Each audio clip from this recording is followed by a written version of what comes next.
বলছিলাম স্বামীটারে আমি হেদায়েতের মধ্যে দিব, পারলাম না, কপালে নাই। আল্লাহ তুমি এমন একজন স্বামী যদি আমার কপালে রাখো, সেই স্বামী তার হবে একটা দিনদার স্বামী বিদায় দেয়। দীর্ঘ 1 বছর পরে বিয়া হয়ে গেল, একজন দিনদার স্বামী দেয়। যদিও টাকা নাই, বাড়ি নাই, বলি কিন্তু আমার মাওলার বড় আশে। স্ত্রী নদীর পানি জাগাইয়া দেয় আল্লাহ, স্ত্রী ফসলের পানি আগায় দেয়, বাথরুমটা ভিজে ধুইয়া দেয়, খানার ছেলেকে গিয়া খেদমত করে, রান্না করে গিয়া খেদমত করে। আল্লাহ আমার মায়ার নদীর কেমন আদর্শ। আম্মা জানাইছা বলে পাঠ করতেছি, নবী এসে তরকারি আনেন, নবী একদিন বাজার থেকে রান্নার মাল কিনে নিজে হাতে তুলে দিয়ে দেন। একজন সাহাবী দৌড়ে কয়, নবী আপনি তো রহমতুল্লিল আলামিন, আপনি কেন দিলেন? ডাক দিয়ে কয়, সাহাবী দায়িত্ব আমার, আমাকে পালন করার সুযোগ দাও। আমার দায়িত্ব পালন করতে হবে, আমি রহমতের নবী। এরে নবীর উম্মত, স্বামী এখন আমাদের আগে স্ত্রী কয় নামাজ পড়বা, রান্না বাড়ি বন্ধ।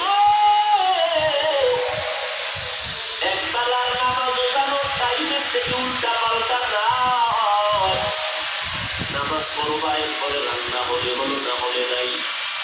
খাইয়া যাইয়া বড় শান্তিতে মরিচ দিয়ে খাইও, বড় পড়ি যায়। এবার আমার মাওলা কিছু আপন বান্দাদেরকেও মহাপরীক্ষায় পালায়। এবার আল্লাহর পরীক্ষা শুরু হয়ে গেল। একদিনের ঘটনা, হঠাৎ দুপুরবেলা খানা খাইয়া স্বামী আর স্ত্রী দেখতে যাবে, কথাবার্তা বলতেছে দুজন ছোট ঘরের মধ্যে। আল্লাহর পরীক্ষা, দরজার সামনে আওয়াজ, একজন ভিক্ষুক ডাকতেছি, আমি ভিক্ষা তোমাকে আমারে একটু ভিক্ষা দেয়।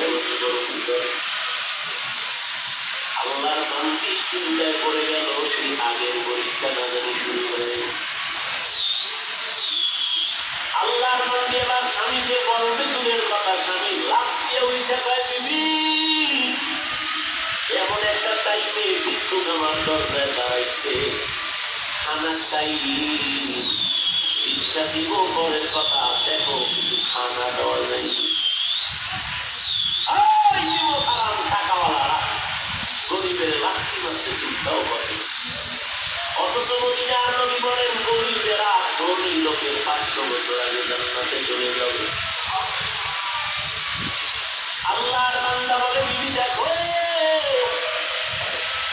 এবার স্বামী বেচারা দরজা খুলে দেখে ভিক্ষুক বৃদ্ধ মানুষ, হাঁটতে বড় কষ্ট হয়, বলে আসেন খাইছেন, নিকাই খাইছে। ঘরের দরজা খুলে সামনে বসাইছি একটা পাখির মন। ঘরে গেলেন, দিদি তাড়াতাড়ি কিছু দেও খানার জন্য। খানা তারা তেমন নাই, যা কিছু আছে দিয়ে তরকারি দিয়ে খানা দিলেন। আল্লাহর বান্দা খানা দিলেন। ভিক্ষুক ঘরের সামনে বসে বসে খানা খায়। হঠাৎ ঘরের মধ্যে তার বান্দির নজরে ওই ভিক্ষুকের চেহারার মধ্যে। আল্লাহর বান্দি মহিলা ভিক্ষুকের চেহারায় অনিচ্ছায় নজর পড়ার পরে কেমন যেন শরীরের মধ্যে একটা কম্পন শুরু হয়ে গেল। তোরা মারছো দেখতে মারা হয়েছে। মহিলা ঘরের মধ্যে গিয়া পালিশ চোখের সামনে গিয়া কাপড় দিয়ে চেপে কান্না করে। স্বামী ডাক দিয়ে কয়, বিবি তুমি কান্না করো। বলে আল্লাহ দেখে কান্না করি। বলে কি আল্লাহ? বলে ও স্বামী তুমি জানো না, যেই ভিক্ষুকটারে তুমি খানা দিয়েছো, এই ভিক্ষুকটার চেহারায় আমার নজর পড়েছে। আমার মনে সন্দেহ জাগতেছে, যেই লোকটা সামনের দরজায় বসা ভিক্ষার থালা নিয়ে আসছে, আমার কেনই যেন মনে হয় আমার আগের স্বামীর চেহারার মতো দেখা যায়। এবার স্বামী বেচারা চোখের পানি ছেড়ে কান্না করে, বিবি গোপন রাখতে চাইছিলাম, বলতে চাইছিলাম না, যেহেতু তুমি ঘরে